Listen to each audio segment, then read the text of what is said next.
Всем привет, с вами Ксюша, и в этом коротеньком видео покажу все секреты создания этого декора из самых простых материалов. Вы узнаете, как можно получить глянцевую карту мира из обычной шпаклевки и краски, без использования венецианской штукатурки.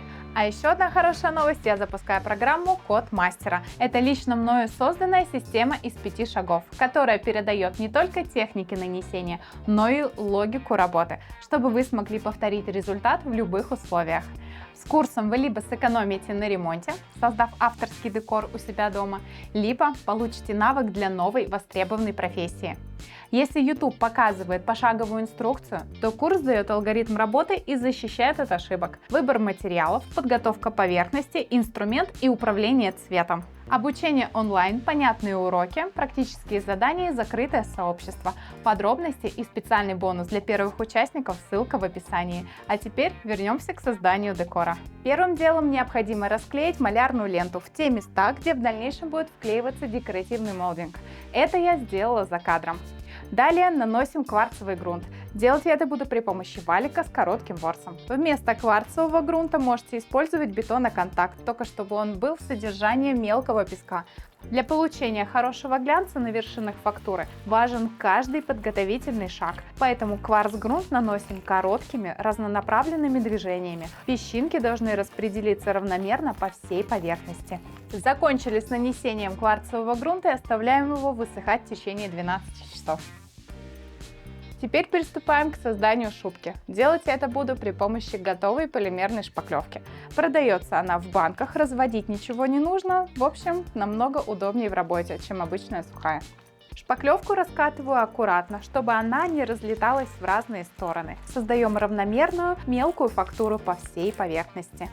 При выборе готовой шпаклевки обязательно покупайте полимерную, ни в коем случае масляно-клеевую, потому что на нее очень плохо ложится вододисперсионная краска и могут проступать желтые пятна. Кварцевый грунт, нанесенный на предыдущем этапе, помогает нам создать равномерную шубку. Шпаклевка цепляется за мелкие песчинки, и мы получаем равномерный микрорельеф.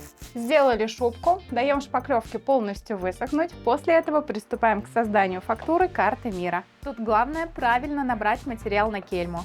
Распределяем шпаклевку по полотну и шпателем делаем вот такие мелкие холмики. Так, при переносе материала на стену отпечатки сразу будут получаться равномерными.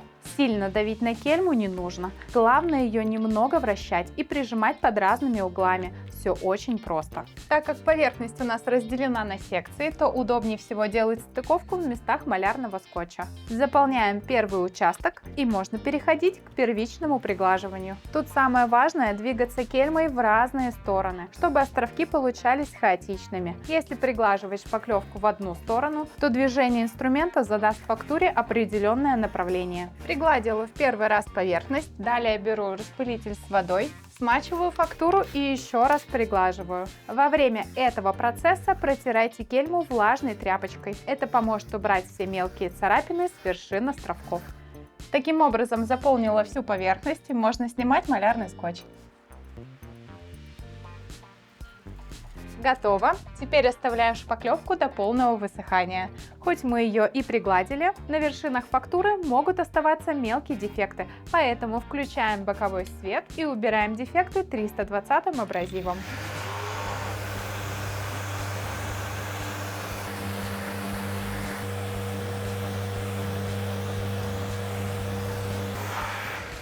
Закончили со шлифовкой и получили идеально гладкие вершины островков. Независимо от того, как вы будете производить шлифовку вручную, либо при помощи шлифовальной машинки, обязательно используйте хотя бы рассеянный боковой свет. Таким образом вы увидите все дефекты и неровности и вовремя их устраните. А сейчас давайте посмотрим, как выглядит поверхность островков при более жестком свете. Включаю проявочную лампу. Как вы видите, вершины островков идеально гладкие, а это залог получения высокого глянца в этой технике. Теперь можем приступать к грунтованию поверхности. Для этого я использую обычную укрепляющую грунтовку. Если вы производили шлифовку фактуры вручную, то перед грунтованием аккуратно пропылесосьте поверхность, иначе пыль, смешиваясь с грунтом, может скатываться в мелкие комочки и оставаться на фактуре. Закончили с грунтовкой и оставляем ее до полного высыхания. После этого необходимо проверить, не осталось ли какого-либо мусора на вершинах островков. Для этого нам потребуется боковой свет. Приставляем лампу к поверхности и смотрим. Если есть какая-либо соринка, то убираем ее при помощи кельмы или шпателя. Если этого не сделать, то при шлифовке краски можно вскрыть эти соринки, и они будут выглядеть как белые крапинки. Придется их подкрашивать мелкой кисточкой для рисования. После того, как хорошо подготовили поверхность, переходим к ее покраске. Для такой работы подойдет только моющаяся глубоко матовая краска со степенью блеска 2 или 3. Все, что более блестящее, не подойдет, так как такие краски очень плохо полируются и ведут себя как резина. Это главный секрет получения глянца в этой технике. Во время покраски обязательно двигайте валиком в разные стороны, чтобы максимально прокрасить весь рельеф поверхности. Также важно не оставлять наплывов и других подтеков краски. Распределяем ее равномерным тонким слоем. Название краски, которую я применяю, будет в описании под этим видео. Первый слой краски нанесен, ждем его полного высыхания, после этого наносим еще 2 слоя краски. Это я сделаю за кадром, чтобы не растягивать видео. После того, как краска высохла, можно приступать к шлифовке и полировке. Для начала 320 либо 400 зерном убираем вот такую мелкую шагрень с вершин островков. Я начинаю с 400 зерна.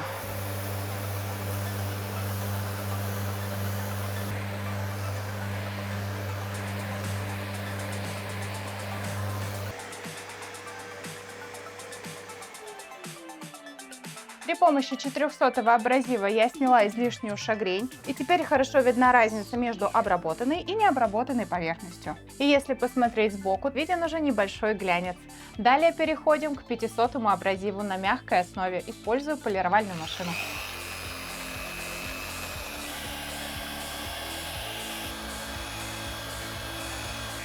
После 500 идет 1000 абразив. Такие круги можно купить в магазинах для автопокраски.